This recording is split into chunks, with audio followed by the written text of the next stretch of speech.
We have quorum. You can start the meeting. Excellent. Good afternoon, everybody. With the quorum being present, I now call to order the October 1st, 2020 meeting of the Hudson River Park Trust Board of Directors. Due to the coronavirus pandemic and consistent with the Governor's Executive Order 202.1 issued on March 12th, 2020, this meeting is being held remotely via Zoom to enable the participation of the directors and the general public. The directors have received the agenda materials in advance of this meeting and are free to ask questions or comment at any time on the action items submitted for approval today. Please note, however, that questions or comments from the audience will not be entertained at this meeting. I note that the board memos and resolutions on today's agenda have been posted on the Trust website in the link entitled Board Meetings, Bylaws, and Other Materials under Board Agendas and Minutes, and thus are available to the public. Before we go over board action items, I'd like to address some recent changes to the board. First, I wish to thank Diana Taylor for serving as Trust Chair for 13 years. Through her dedication and leadership, construction of about 80% of the Hudson River Park has been completed, including the most recent opening of Pier 26 that President Wills will address in her President's Report. And the park's calendar of free public events, science and education programs, and sustainability programs have been fully developed during this period, all of which are well attended by New York City area residents and visitors. We're grateful for Diana's service, and she leaves big shoes to fill. I'm honored that the governor gave me this opportunity to chair the board. Thank you. I also wish to thank John Halpern and Douglas Durst for their many years of service to the Trust Board, including their advising on very difficult financial and peer development issues that arose and were repeatedly discussed by this board. They will be missed. I'm also very pleased to announce that the Trust has two new directors. I wish to welcome Lowell Kern and Aloysi Heredia Jarmashuk to the board. Lowell serves as Assistant General Counsel at Cap Gemini, North America, and also serves as Chair of the Manhattan Community Board 4.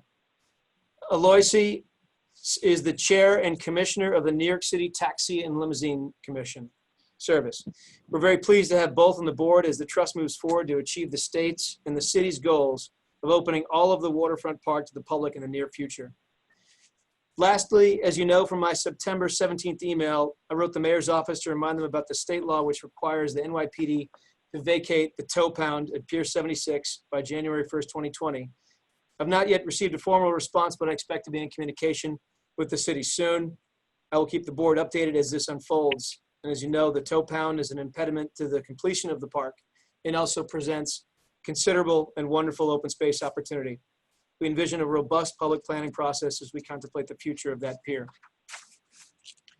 Okay, there are 7 items on the consent agenda for the meeting today. 1, approval of minutes and ratification of the actions taken at the July 23rd meeting of the Hudson River Park Trust Board. 2, authorization to extend the term of contract with the Gilbane Building Company for Pier 26 construction management services. 3, authorization to extend term of contract with Johanna Pertz Landscape Architecture, PC, for park-wide landscape architect and site civil engineer services. 4, authorization to extend the term of contract with Simpson & Brown for Piers 98 to 99 waterfront structures. 5, authorization to amend contract with Abel Banison Butts LLP for Chelsea Waterside Park Phase 2 design. 6, authorization to amend contract with James Corner Field Operations for design and related construction consultant services for Gansevoort Peninsula. And 7, authorization to contract with Cartograph Systems Incorporated for a computerized maintenance management system.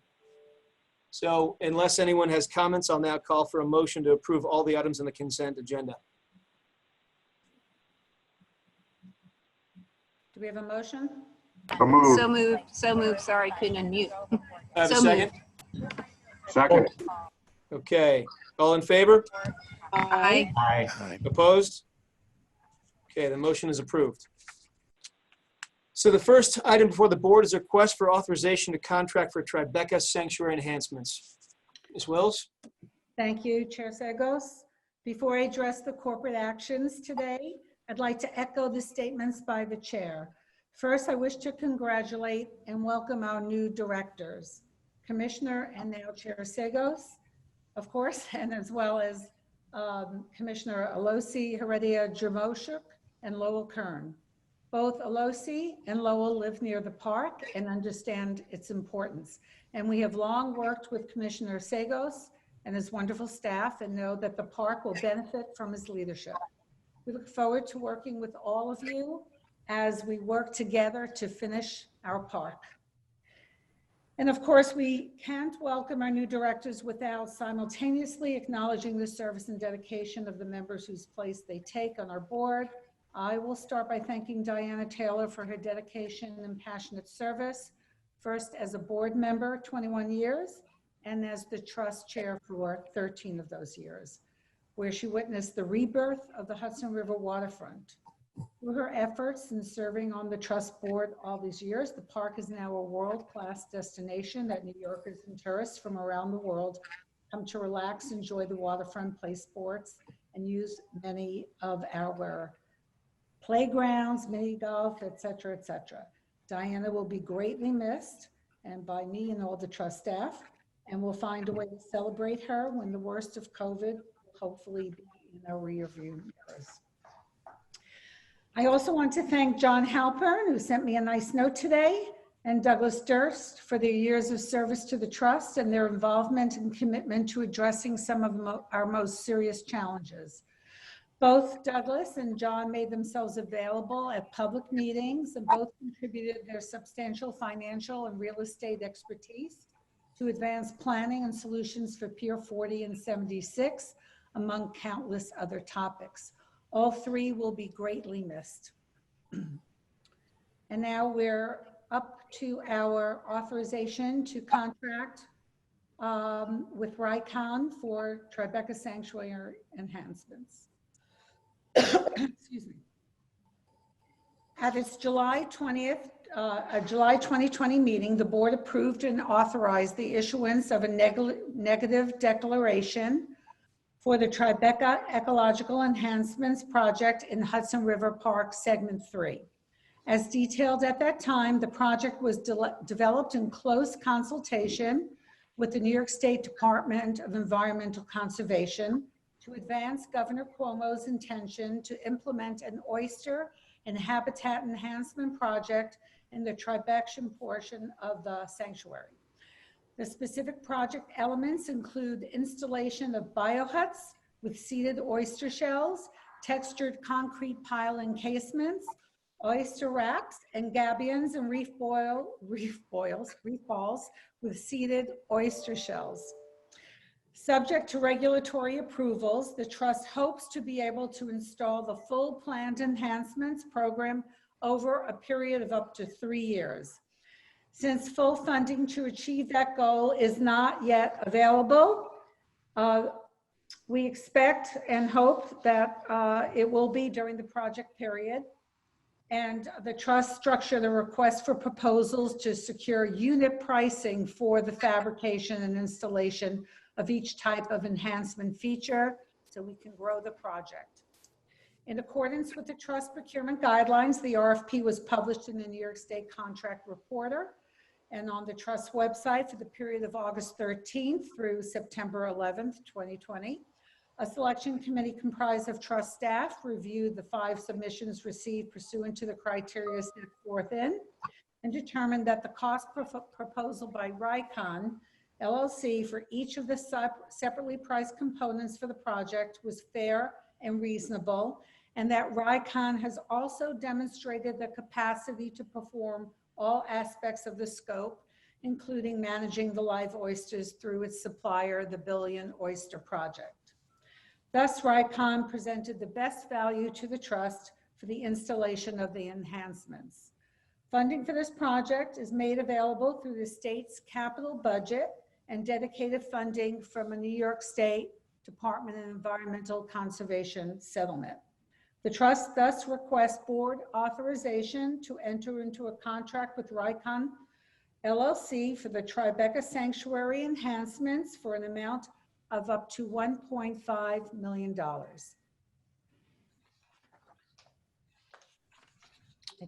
I think we're ready for a vote. Are there any questions? Pam has the best view of the location to be oystered.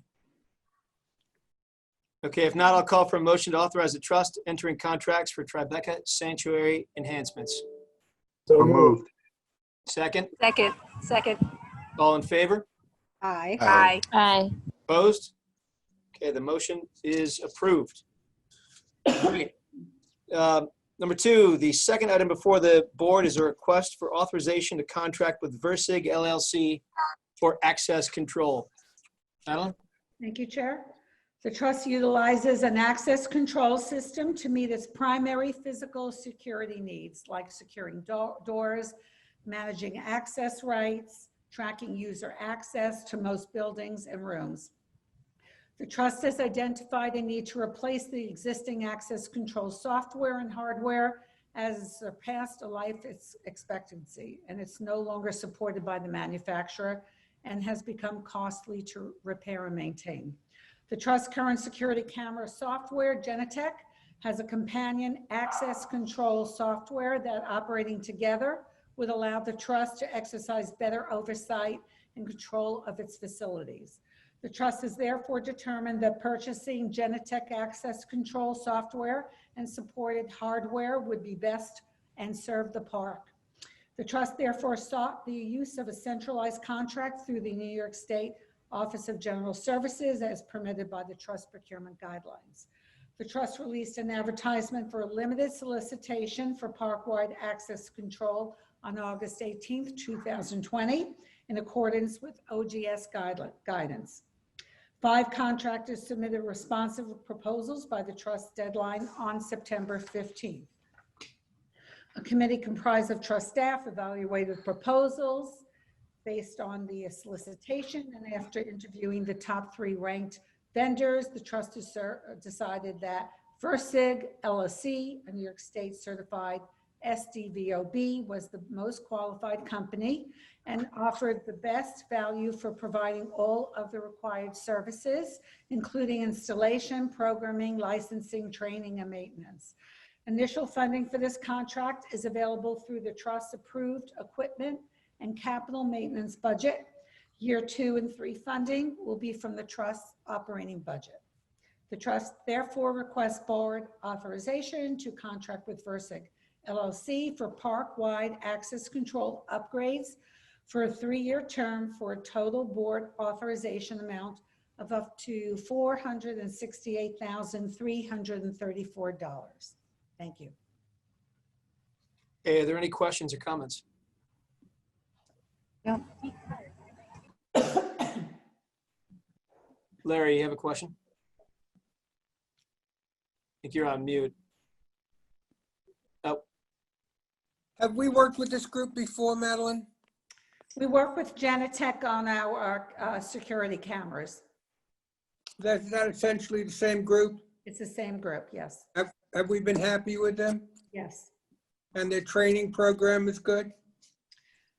Well, we like it on paper, and because the training program will be for the access aspect. So, but we're pleased with Genetec. It's they're a widely used organization. Have you spoken to anybody who's been through their training program? Who do we have on the phone that can answer that? Is Oh, I can assist. I worked with the team, the selection committee for Versig for this particular contract. So Versig has an elite certification with Genetec software. So they're very familiar with the project, but they've also worked on a number of similar projects for the MTA and a few other government entities. So they're very familiar with our existing software and hardware, and also what we, our upgrades that we want to do. Are you satisfied they can handle this? Yeah, I'm quite satisfied. Yeah, I think the team that has worked on it, we had our selection committee, we had our IT department, someone from our IT department, Edison Young, as well as our operations department, Chris Downey, who worked on the project, and they are both very confident. Okay, I'm all right. Okay, great. Okay. Any other questions? Chair, I've got another question. Please. Madeline, are we doing a custom installation of their software or are we using their base software? Nicole will answer that. Nicole? Yes. So I believe it will be their base software, but I think we will be able to add some additional upgrades if needed. So there's a little bit of additional money in the budget in case we need to add some additional elements. All right, since this is the industry I work in from my day job, we are much better off installing their base software without a lot of customizations unless they really need it. Right, that's exactly right. Okay, thank you. Okay, any other questions? If not, can I have a motion to approve the contract with Versig for access control? So moved. Second. Okay, all in favor? Aye. Aye. All opposed? Okay, the motion is approved. The next item is a request for authorization to amend the contract with Rycon Group LLC for Pier 40 structural restoration Phase 6 construction work to include the remainder of Phase 4 structural restoration. Madeline? Thank you. At its January 2019 meeting, the board approved the trust entering into a contract with Conway Marine Construction, Inc. as the lowest price bidder for the Pier 40 structural restoration Phase 4 construction work. I think you remember we had quite a discussion on this topic. On December 26th, the trust determined that the contractor had failed to perform and terminated the contract by defaulting Conway. The trust then exercised its rights under Conway's performance bond issued by Liberty Mutual Surety. The surety then obtained bids from qualified contractors for the completion of the Phase 4 work. The surety independently selected Rycon Group LLC to complete the Phase 4 work and informed the trust that it would pay the difference between the amount of funds that remain available under the Conway contract and the increased cost proposed by Rycon to complete the Phase 4 work. Rycon is Trust's current contractor for Phase 6 pile repair work. Both the Phase 4 and Phase 6 pile repair work are located along the northern side of Pier 40, so it makes sense to have one contractor in that area. The trust now wishes to amend its current contract with Rycon for the Phase 6 work to include the incomplete Phase 4 work based on the recommendation of the surety, and also due to the fact that the Phases 4 and 6 work are right adjacent to each other. The trust and its construction manager, Hunter Roberts, have also concurred with the surety that the proposed pricing by Rycon is fair and reasonable and within industry standards. The trust thus seeks authorization to amend the Rycon contract to modify the scope to include the incomplete Phase 4 work, reallocate $5,329,251 previously approved for the Conway contract, but unexpended, and further increase the Rycon contract by $957,133 to compensate Rycon for the additional cost of completing the Phase 4 work, which additional costs will be paid by the surety. I'm sure there will be questions here. Okay. Questions, comments? Pam? I just wondered, how did you know I'm sorry. that? How did you know about that they weren't doing the work properly? So they were extreme on the Phase 4 work. They were extremely far behind in how many piles a day or a week that they were supposed to be jacketing. They were not even getting to the 50% mark. So they were extremely slow. They missed all of their deadlines, and frankly, at one point, just really said they were not able to do the work. So with that, we were able to come to an agreement between Conway and the surety. Madeline, Yes. I'm sorry, Jeff, did you want to ask? Yeah, I'm just confused a little bit. So we were already contracted with Raycon on phase 6. Yes. Coincidentally, or I guess it's not coincidentally, since 4 and 6 are next to each other, the surety picked Raycon to finish 4. Yes, so I believe Rycon was the next in line on the bids for phase Got 4. it. And they, And Conway, if you recall, we had a lot of conversation.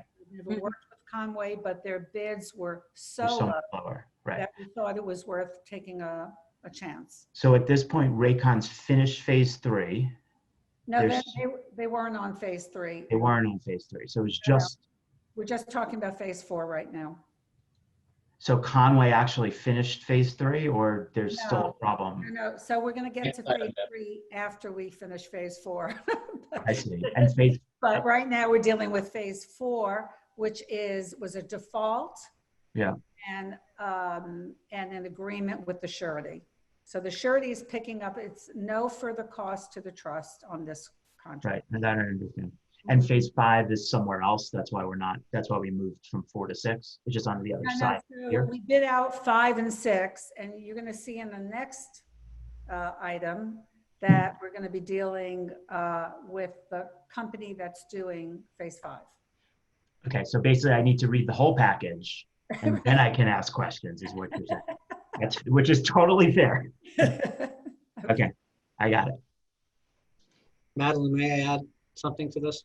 Of course. I think it's important for the board to know that the work that Conway actually completed was inspected and accepted by the trust. The quality of work that they performed was completely acceptable. They just were never going to get it done at the pace that they were working.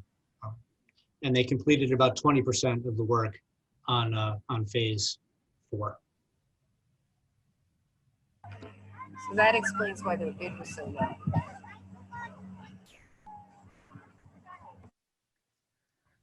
Okay, any other questions? Okay. Assuming there's no other questions, I'll call for a motion to approve amendment to contract with Rycon for the Pier 40 structural restoration So moved. to include the remainder of phase 4. So moved. Second, Second. all in favor? Aye. Aye. Okay. Opposed?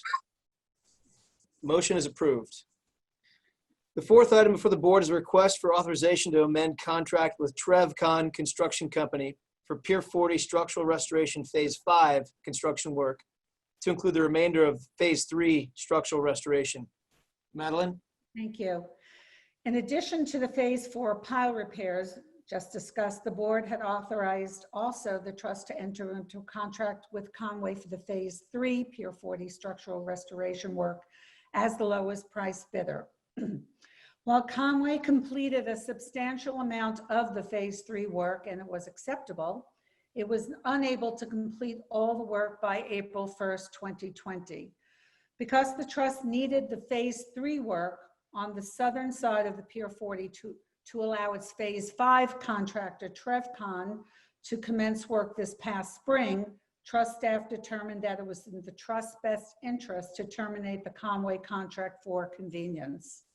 The board had authorized the trust to enter into a contract with TrevCon for the phase 5 work at its November 20th, 2019 meeting for a total board authorization amount of up to approximately $17.5 million. The trust has successfully worked with TrevCon and has determined that adding the incomplete phase 3 work to TrevCon's phase 5 work is the most efficient and cost-effective path forward to complete the phases 3 and 5 pile work by early next summer. TrevCon's price to complete the remaining phase 3 work is approximately $4,420,000, an amount that has been determined to be reasonable by the trust construction manager, Hunter Roberts Construction Group.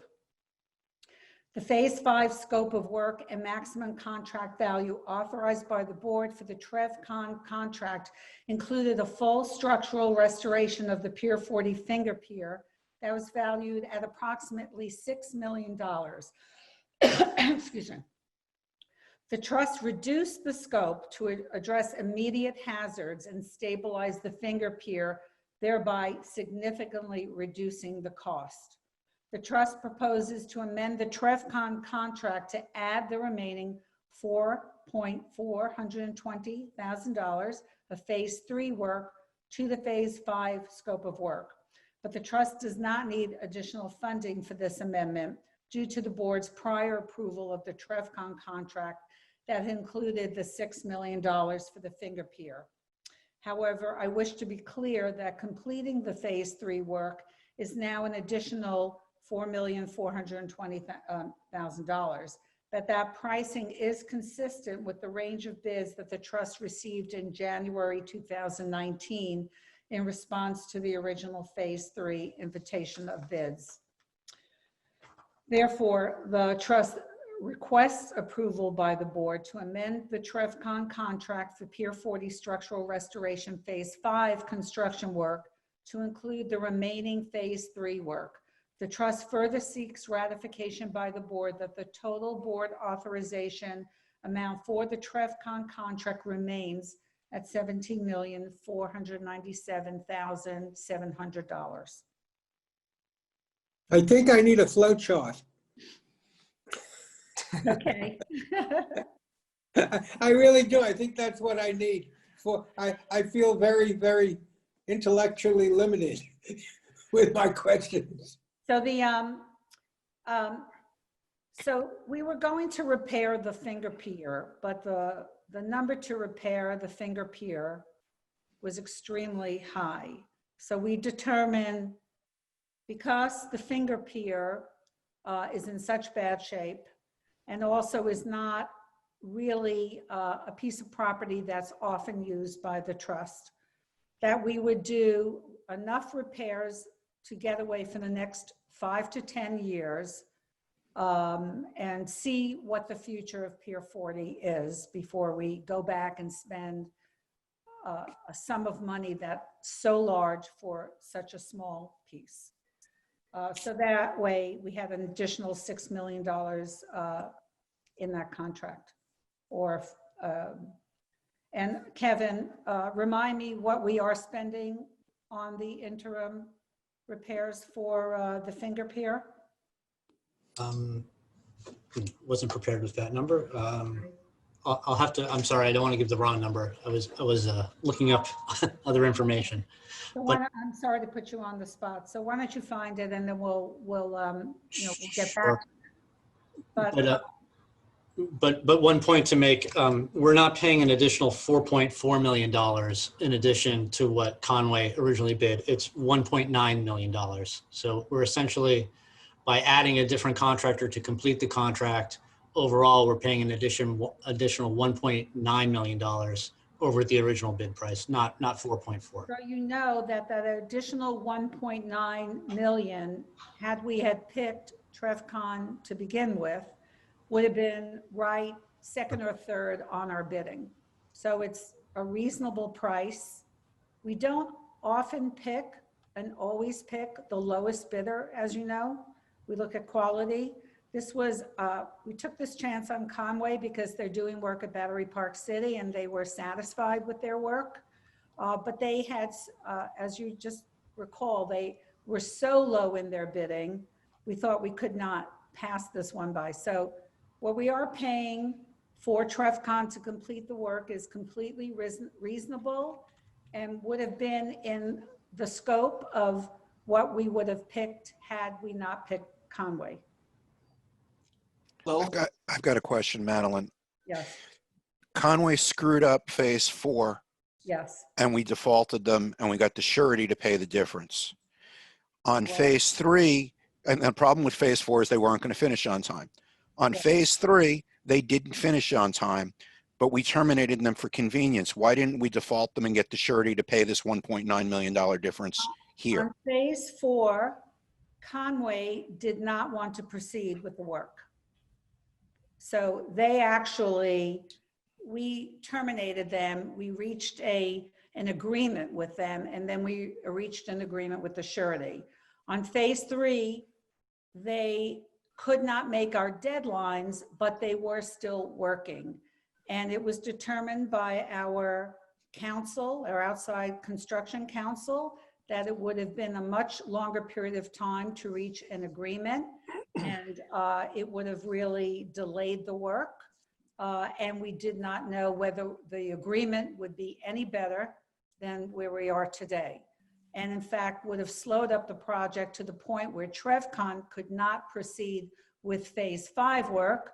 Thereby, we would have to then rebid that work, and it may have not been as good a price as we currently have. Not ideal, but I get it. And I assume that outside counsel told us to sue Conway after the fact would probably not recoup our money. It was determined that it was not a good use of our time. Okay, thank you. I have a Nina? question. Yes. So I'm just wondering, we have like 6 phases here, and I'm assuming they've been occurring over time. Is there a reason there's not one contractor that's doing the work, since it's all pile repair work? Yes. And I think we made the right decision on that. If we had bid out the whole pier and we were not satisfied, we would find ourselves in having lots of delays. The pier itself is broken into 9 sections. So what we did is we planned out how to actually repair the pier in a way that would not deter our sports users and would make the pier still usable on a daily basis. And also, we've procured each section in a way that, because this project is being done over 3 or 4 years, that we could get the best prices at that time, whatever that price was. So I think we made the right decision on this.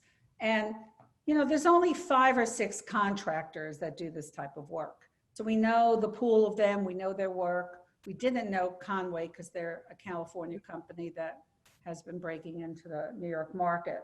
But, you know, every one of these companies is, you know, that we generally work throughout the park with, they're quite good. And they're very competitive with each other. So I think the fact that we are bidding out actually 2 phases at a time, because it takes a year and a half to complete each phase, is the right way of going about this. And to get back on you on the finger pier cost, it was $1,368,000 is what we expended on the finger pier stabilization. So are there any further questions on this? Okay, Maybe one. What is our timetable now, Madeline? For the entire pier or phase? For the entire pier? Well, I think by next summer, we're going to, well, Kevin, why don't you have all the dates. Why don't you? The fundamental advantage with using Rycon on the north side to take over that work and TrevCon on the south side to take over that work is they both have barges in place and staff available. So we're saving some time by using those firms. So basically we're adding about 3 months to each of their schedules to pick up Conway's work to complete that. So depending on how fast we can complete phase 6, it will determine how fast we can start phase 7, which is the final phase. But right now it looks like we should have everything wrapped up and done by the summer of 2022. If we get lucky and we get phase 6 done faster than we anticipate, we might get it done in the spring. That's where we are right now. Thank you. Sure. okay. Any other questions on this? All right, seeing none, can I have a motion to approve the amendment to the contract with TrevCon Company, Pier 40? So moved. Second? Second. Okay, all in favor? Hi. Aye. Opposed? Motion is approved. Next and final item before the board is a request for authorization to amend contracts with CH2M Hill Engineering and Hunter Roberts Construction Group for Pier 40 structural restoration and professional services. Madeline. Thank you. In addition to the authorization by the board to amend the RICON and TrevCon contracts for Pier 40 structural restoration construction work, as we just discussed, the trust also seeks authorization to amend the CH2M Hill engineering contract for Pier 40 structural restoration engineering by an additional approximate $175,000, and the Hunter Roberts contract for construction management services by an additional $100,000. As background, at its May 2016 meeting, the board had authorized the trust to enter into a contract with CH2M to serve as the Pier 40 structural restoration engineer of record. Additional funds are now needed for CH2M to amend the phases 3, 4, 5, and 6 drawings that need to be filed with the New York City Small Business Services, and to review the revised contractor shop drawings to include the additional scopes of work. A portion of the amendment amount will be paid by the surety, and that is the same surety that's paying the increased costs of the RICON contract amendment.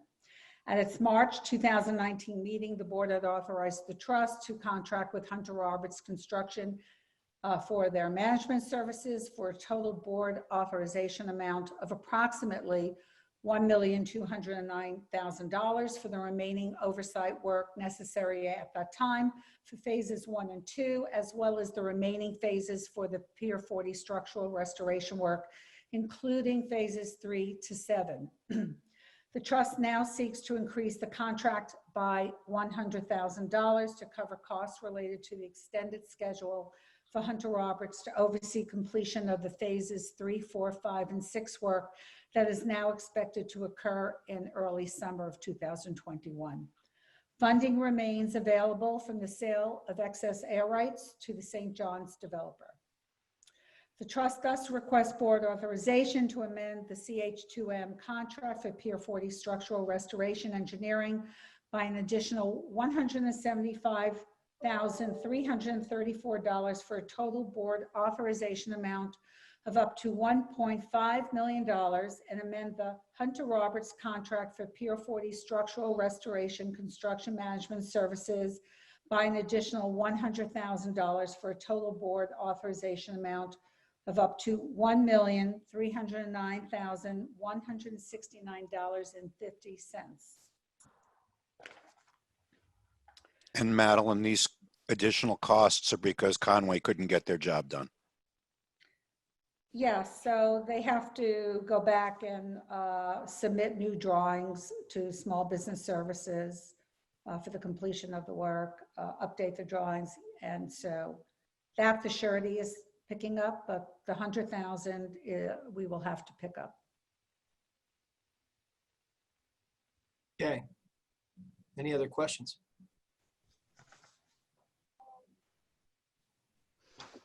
All right, seeing none, can I have a motion to approve the amendment to contracts with CH2M Hill Engineering and Hunter Roberts Construction for Pier 40?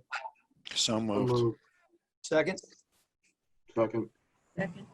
All in favor? Aye. Aye. Opposed? Okay, the motion is approved. Okay, so that completes the board action items for approval today. I'd like to ask Madeline now to present the president's report. Madeline? Thank you. I'm excited, and we've all talked about the fact that Pier 26 is now open to the public. Our first new pier in a decade. Pier 26 is unique in that all the plants on the pier are indigenous, and given the change in topography, you can walk through many different experiences on the pier. Seating is abundant, and you can find many beautiful vistas to choose from. Our unique tide deck will expand the abilities of our river project team to educate students and adults about the Hudson River estuary. We held a socially distanced opening and ribbon cutting yesterday, which Chair Sagos, Vice Chair Bean, and State and City Parks Commissioners Kulisade and Silver attended. Other attendees included representatives from our funders, Citigroup, and LMDC, and our elected officials also attended. We had representatives from Hudson River Park Friends, Community Board 1, and the Advisory Council. And of course, we had our landscape architect team from Olin and each of the contractors that worked on the project and did such a wonderful job. The Trust has also provided several small tours of the pier over the past several days, and the New York Times, as you hopefully read, published a wonderful article today in the arts section. A link to the online article was emailed to you this morning, and we also produced a video that's now on our website. And since many of you were not able to join yesterday, I would like to show it to you now for 4 minutes. So Edison, if you can play the video.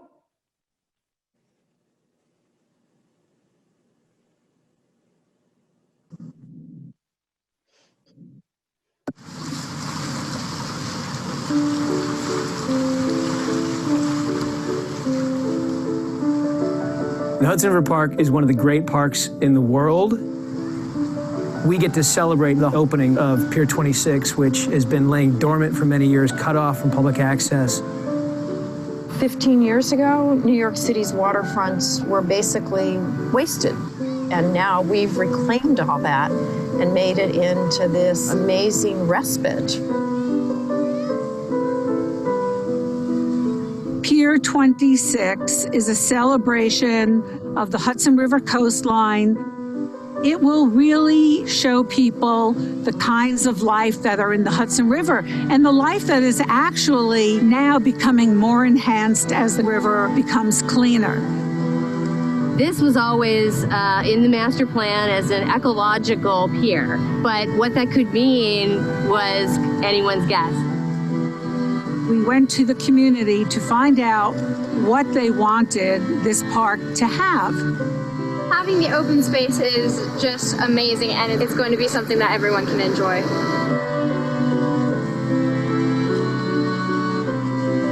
We wanted to create a very curated journey through this landscape. There is about a 12-foot grade change, so you're not just walking in a woodland, but you're moving up into the canopy of the trees. They're all plants that you would have seen if 400 years ago you were standing on the Hudson River coastline. There's so much plants, so much trees, and the water's just all very beautiful and very different than downtown Manhattan.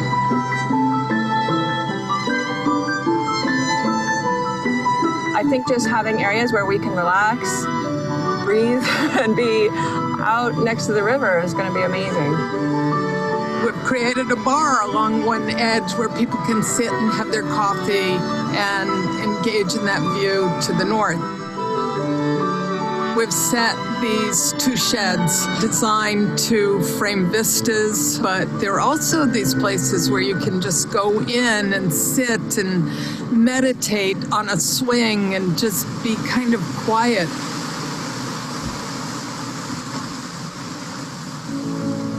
The Tide Deck is our outdoor classroom. It really is the exclamation point on our mission to teach people about the river and about the estuary. This just allows our students to be more involved and have more access to different kind of learning experiences. And so understanding the ecosystems, understanding the interrelation between residents and the city and how that impacts the river and vice versa. I think it's great that in the neighborhood, all on this one pier, students, people can come learn about how important the Hudson River is to the formation and the ongoing needs of Manhattan. And we're proud to have supported this public-private partnership. A lot of good things to like about this pier. It's definitely a great asset right now to the community. So much creativity put into making each part of this park with magic at every step.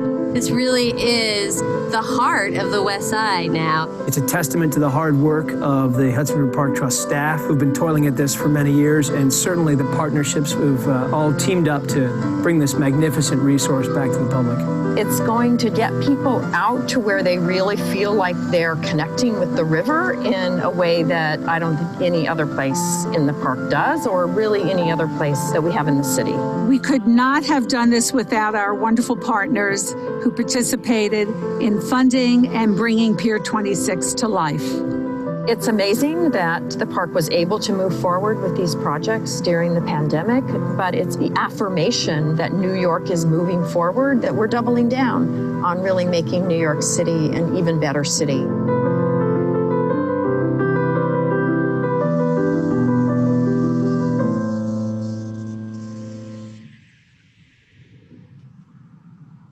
Thank you, Edison.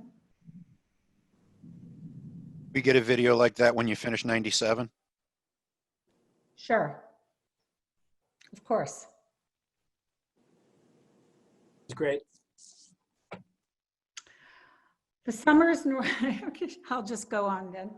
The summer is normally a busy time for public park programming, and actually this year was no exception. But the Trust public programs and River Project teams continued to offer the full slate of public recreation and environmental programming, this year done virtually.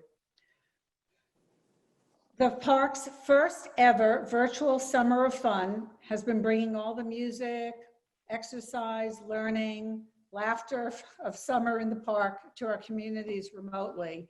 And it was very exciting because we actually had visitors from all over the United States.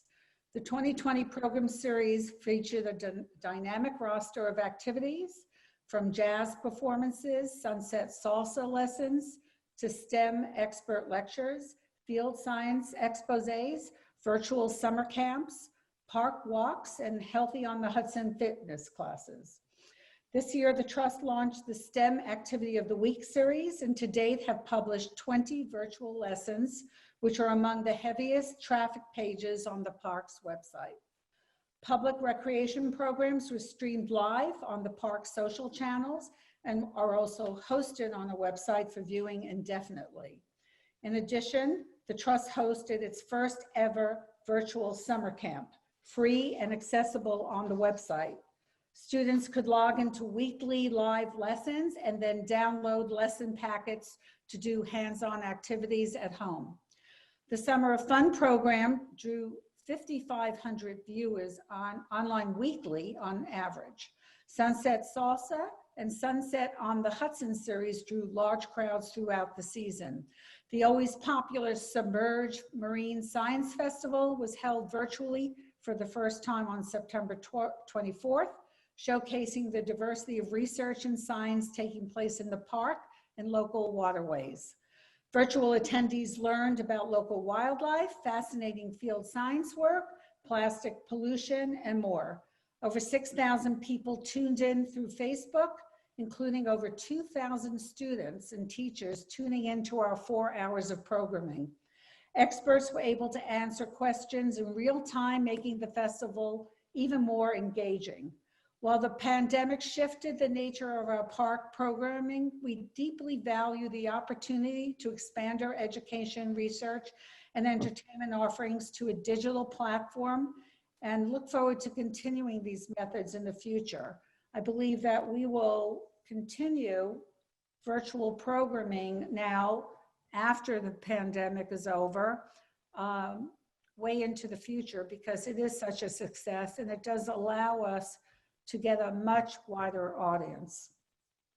Any questions? Okay. I'll now provide an update on other design and construction projects. James Corner Field Operations is finishing 85% construction documents for Gansevoort Peninsula. We anticipate completing design by mid-fall and still plan to start construction on the south end of Gansevoort, the new beach area, in spring 2021, or as soon as we receive our permits, using restricted funds initially from a sanitation settlement, thanks to friends, that are available for this project. Building on the positive reception of the concept plan for Chelsea Waterside Park, the final schematic plan will be presented to Community Board 4 next week on October 8th, as was presented to several directors on the sanctuary and design committees at the joint committees held on August 21st. The dog run and picnic areas will be expanded. Excuse me. The landscape reimagined, and a bathroom maintenance facility long requested will be added.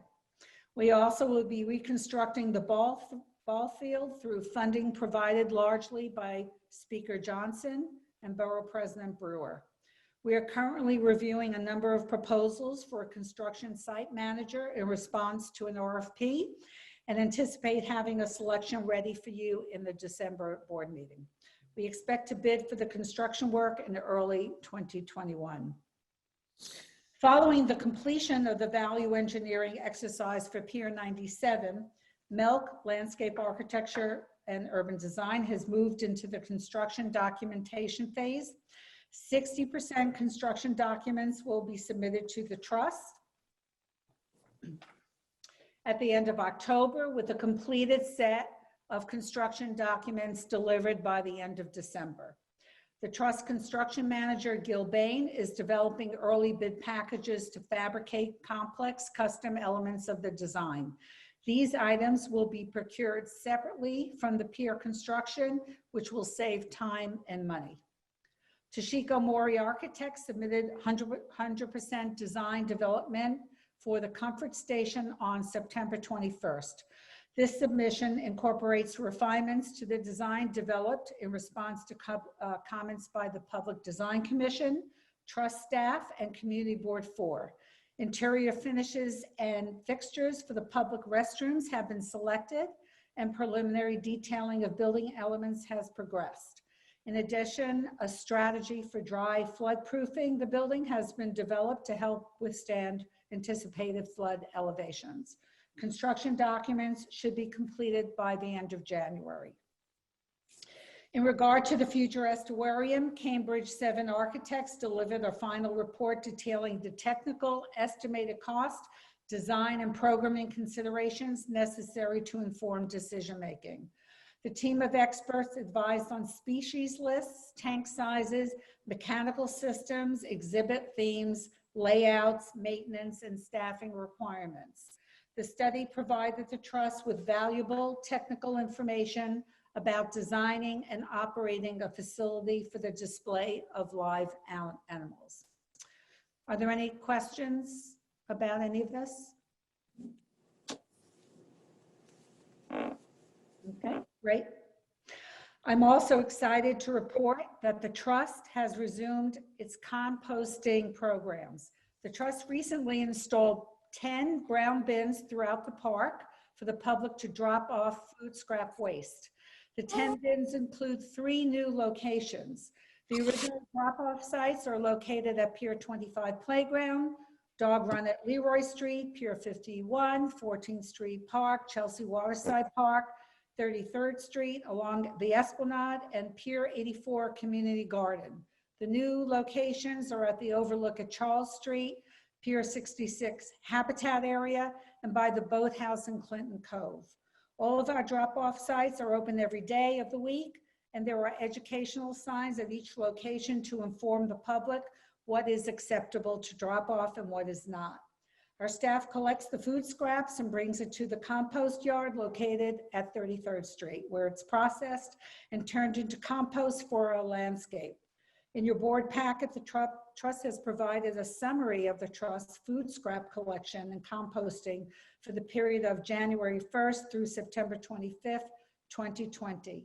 This is also an example of the information we collect and summarize using our cartograph maintenance management system. Questions? Okay. We're planning to hold the annual Pumpkin Smash this fall, as I think this is indeed the year we all need to smash some pumpkins. This very popular event is tentatively planned to be in person on Saturday, November 7th from 11 a.m. to 3 p.m. at Chelsea Waterside Park. In order to control crowds, the event will require pre-registration.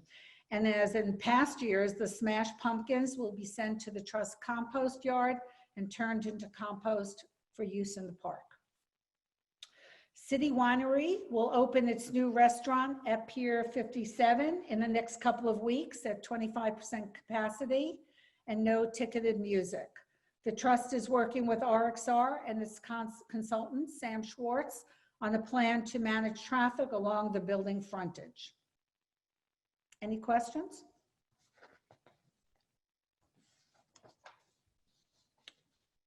Great.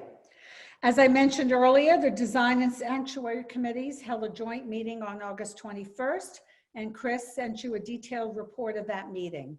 At that time, the Trust is awaiting approval right now by both New York City Department of Environmental Conservation and the Army Corps of Engineers for the Tribeca Habitat Enhancements Project, and we're hopeful that we can install some habitat later this fall.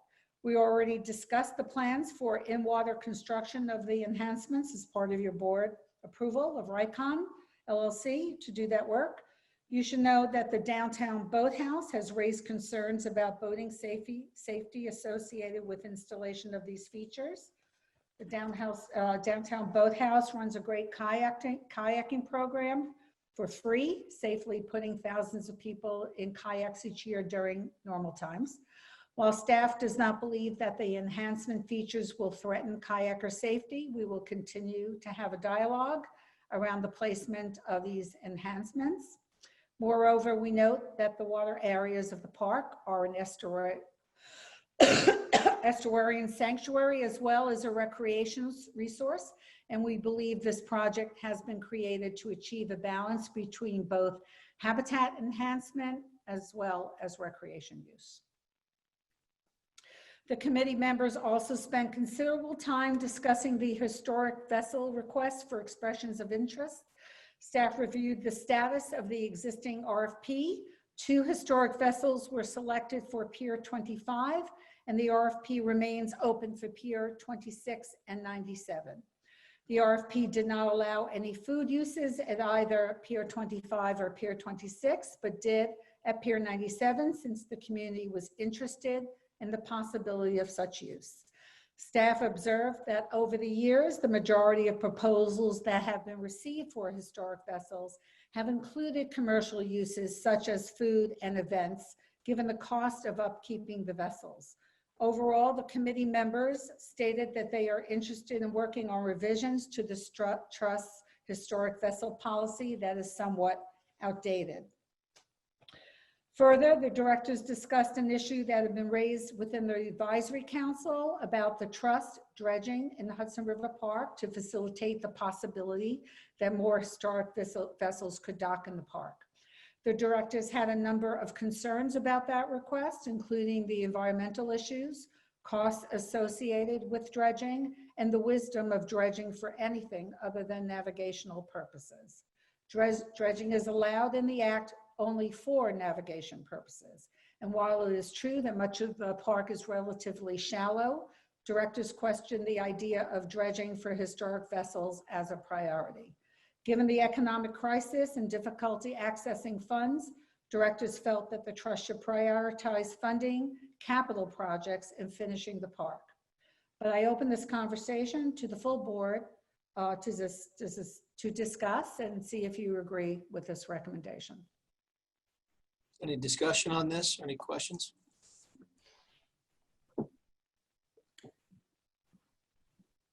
Okay, I will. I actually, Madeline, I do have a question.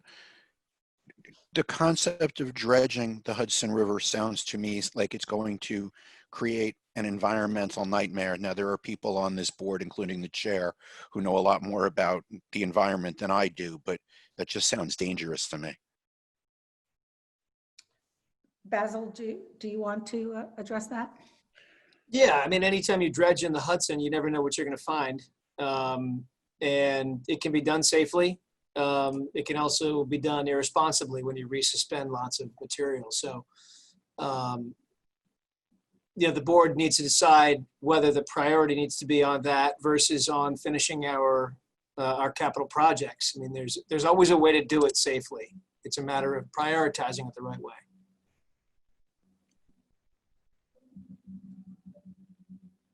Any other questions? Okay, thank you. Included in today's board packet are the trust financials for the first 5 months of the fiscal year. The period ending August 31st represents 42% of our fiscal year. As a result of COVID, revenue for the period totaled $9.4 million, or 31% of our annual budget. This revenue figures does not include deferred rent or doubtful collections, but does include about $900,000 of tenant security deposits that have been drawn down. Parking revenue remained below budget, but the trend for monthly and daily parking volume has improved considerably in the last couple of months, which is good news. Net operating expenses for the 5 months to August 31st total $8.4 million, with most expense categories lower due to the reduced level of park programs and activities resulting from COVID, and the implementation of several cost-saving measures. Expenses are now 32% of annual budget, nearly matching the revenue percentage, but our operating surplus is only 23% of budget. However, capital maintenance costs, net of reimbursements, are currently only 8% of budget, giving the trust additional breathing room to meet current obligations. I think this is, by the way, very good news. Our real estate team, Dan, Robert, have done an excellent job with our tenants, and we have, we're in actually much better shape than we anticipated, and I don't want to, I have to knock on wood on that one, but I would say that we should finish the year in pretty good shape given the cost cutting that we've done and the revenues that we are now seeing. And I'm very proud of our staff who has really done a great job cutting budgets and really working to make sure that the park is able to do our main job, which is taking care of our constituents and our park goers. The Audit and Finance Committees met on August 26th to review our annual financial statements prepared by the Trust Auditor, EFPR Group. The audited statements were emailed to all board members following the meeting and can be found on the Trust's website. Jeff Kaplan is here and can give a report of the committee's review. Jeff?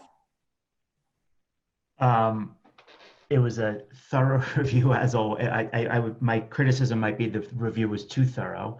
The auditor tends to go into a lot of detail, but they went through all of the financials, made a point of asking all the directors if there was anything they knew, and any reason that management would be skewing, or that's probably not the right word, but results, and there were none. So it was a thorough review as usual. We also spent and have been spending a fair amount of time, as you mentioned, on tenant negotiations and underlying rent payment, and I agree. I think staff's done an excellent job of cutting deals with people and getting rents paid. Thank you. We'll be scheduling another meeting of the committees in October to review the trust financial condition and modifications to our current fiscal year budget resulting from COVID. Do I have any questions there? Okay.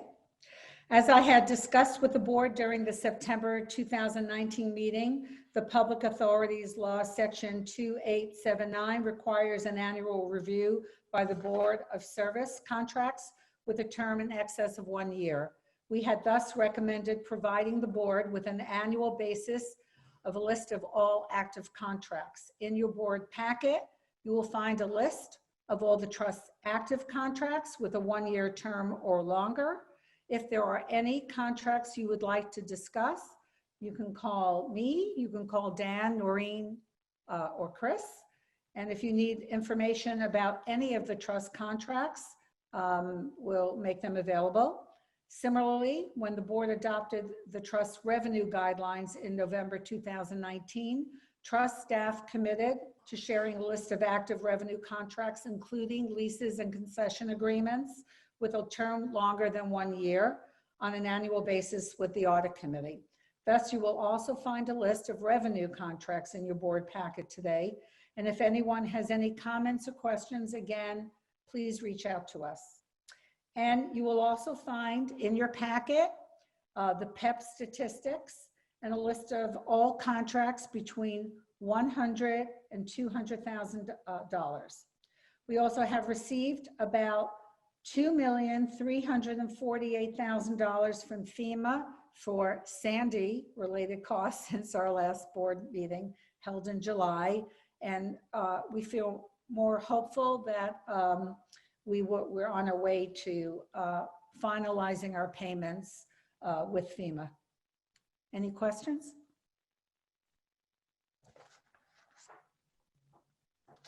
That concludes my report, Chair.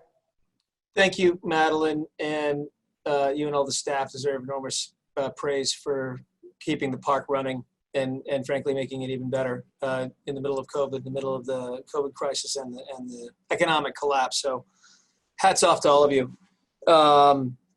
Great, thank you. Now ask Jeffrey Lefrancois to present the Advisory Council report. Good afternoon, everybody. Thank you, Mr. Chair. Congratulations. And also, huge congrats to Madeline and the whole team at the Trust for Pier 26. What a joy it was to be there yesterday. And of course, I look forward to future ribbon cuttings in the northern section of the park, where I'm a regular visitor and resident. Also, a big thanks for reopening the compost, community compost drop-off things. That means a lot to me, many on the Advisory Council as well.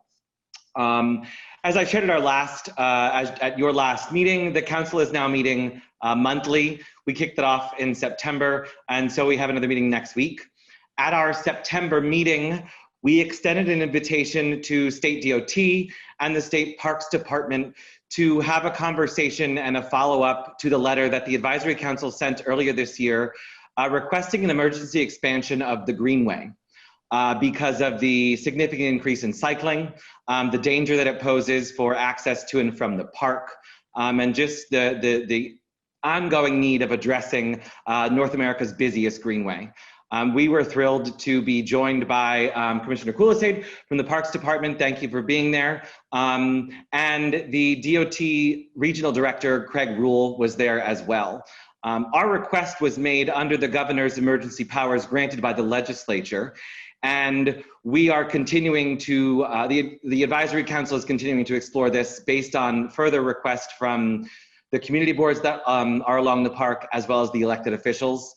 So the conversation is ongoing and we're looking forward to having that.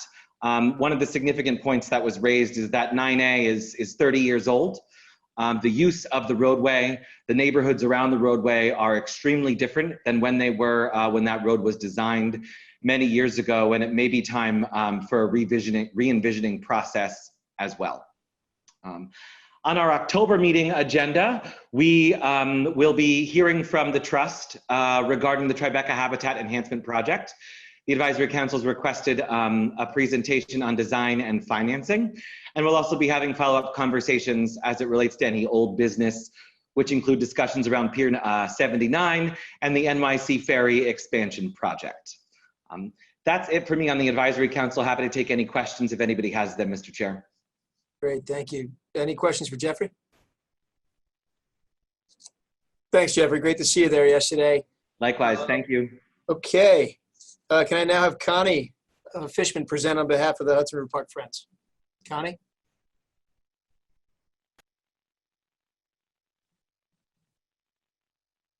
You're muted. There you go. Better? Yep. Okay. First, congratulations. Pier 26 is amazing. I got to go on a tour last Friday before it opened, and I am so impressed with everything about it. There is just an incredible thoughtfulness about the design details, and it's just really a tribute to Madeline and her staff. This is wonderful. Welcome to the new trust chair and the new board members. This is hopefully longer than most of the meetings that you'll have, but I know there's a huge amount of detail to go through before you get to us. As I've mentioned before, Friends is going to be having an ungala this year.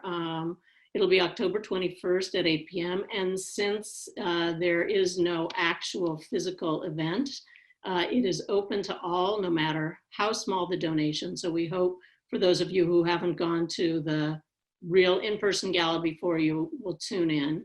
We have a nice lineup of both Friends board members and celebrities doing short video vignettes, an auction in partnership with Charity Buzz, the online auction site, some entertainment, and an after-party Zoom room for folks who just can't get enough of Zoom in their regular lives and want to hang out with their friends afterwards.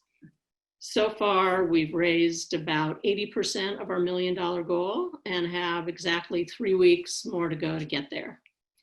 Friends Volunteer Program is back. We're doing neighborhood gardening 4 days a week, Tuesday through Fridays. And they are groups of 5 or less, and we have days in all of the different park neighborhoods from Hell's Kitchen down to Tribeca. We've also had several Saturday green teams with larger groups, up to 20, doing planting, weeding, and shoreline cleanups around the river edge, and we'll be increasing those as we get into the fall.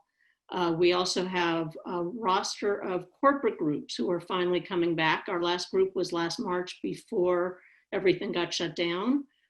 So we've had 3 new corporate members join us for weeding and debris collection in the Pier 26 habitat area and on the Tribeca boardwalk in recent weeks. A handful more corporate groups are also scheduled through the end of the fall for bulb planting and preparing the landscaping for the winter. Our spring and summer membership campaign was actually one of our most successful everywhere. People are really appreciating and understanding now how important parks are for their quality of life, given the restrictions on socializing, exercising, and just generally keeping sane just about anywhere else. And so the parks have really found, I think, a new place in people's hearts in terms of just what they mean when they don't have a lot of other options and how important nature is to them. We continue to meet weekly with a large group. It's a coalition of parks and open space partners throughout the city, most the others affiliated with other city parks. Our current focus is on working to release the tens of millions of dollars in capital money that OMB currently has frozen for city park projects, but also for reimbursements to groups that have hybrid parks like Hudson River Parks. The group will also be meeting with a group of foundations that give to parks and open space and advocate for additional grant funding for 2021. Because despite hopefully an end to this situation coming next year, it won't be soon enough for a lot of the fundraising activities that our groups collectively participate in every year. We are also going to be arranging forums with the future mayoral and city council candidates regarding their positions on increasing city park funding overall and hopefully reclassifying parks and thinking about it the way they do as critical city infrastructure, not just as a budget afterthought. Currently, the city's budget has about 0.5% or slightly less that goes to parks operations. And we think that this is really the point in time to stress that parks aren't just the icing on the cake. You know, they're no longer should be thought of as perks. They are really absolutely vital to the neighbors and the neighborhoods in New York City. Even though Hudson River Park is fortunate in this regard in that it doesn't depend on the city parks budget, we feel it's important for Friends to work with all these other groups as a unified front on this position to strengthen the city's commitment to the green spaces, particularly in historically underserved neighborhoods who don't have the luxury of a well-funded Friends group and a conservancy to help them out. And finally, I want to convey my thanks in the strongest possible way to Diana Taylor, who for 20 years plus of service to the park as both a board member and as the board chair of the trust. Diana and I met in the late 90s when neither of us knew that Hudson River Park would become part of our daily lives for many years to come. Her support of me as president and executive vice president at the trust before was invaluable, and I'm lucky enough now to have her as a Friends board member where she will continue to be active. She's been a great colleague and supporter, and her commitment to the park for all these years is really a labor of love, and I will always be grateful to her for the help that she gave me when I came in and knew virtually nothing at all about parks. Hopefully Friends will be able to celebrate her many years and accomplishments with Hudson River Park in person, undistanced, and unmasked in the very near future, someplace out in the park. So thank you, and I don't know if anybody has any questions. Any questions for Connie? Connie, great words. Couldn't agree with you more about parks being critical infrastructure. Absolutely. I know Eric Coulsade and Mitchell Silver would agree on that. So thank you. Okay. Is there any further business, anything else for the good of the order? If not, Chair? Yes, Madeline. Would you mind, I find it because we have, we're on Zoom and we have 2 new board members. I was just wondering if either one of the board members, our new board members, would like to say something about joining the board, being part of it. We're not in person, so it feels a little awkward to me that we're not together to welcome them. Great idea. I see they're both smiling right now. So it looks like a yes. Lowell, you're off mute. You want to start? Sure. I am thrilled to have been appointed to the board of the Hudson River Park Trust. I joined Manhattan Community Board 4 in 2014, and I was chair of the Waterfront Parks and Environment Committee, and I've worked with Madeline and Noreen and the entire staff very closely in trying to get, as Jeffrey referred to, the northern end of the park built. I became chair of the community board, and I had to cede my role as waterfront chair to Jeffrey. And I was not, over the last year, I haven't been as involved in park issues, and I missed it terribly. So when this appointment was offered to me by the borough president, I jumped at it, and I'm glad to be here. Great. Welcome. Welcome. Welcome. Aloysi? You're on mute still. There we go. I have to unmute 2 places. Got it. Well, echoing the sentiments, I'm really excited to be a part of this group, and as a New Yorker, just to be able to give back, especially as a West Sider, is a really tremendous opportunity. I look forward to meeting you all in person and to working with you over in the future. Thank you. Excellent. Okay. Well, great job, everyone, today.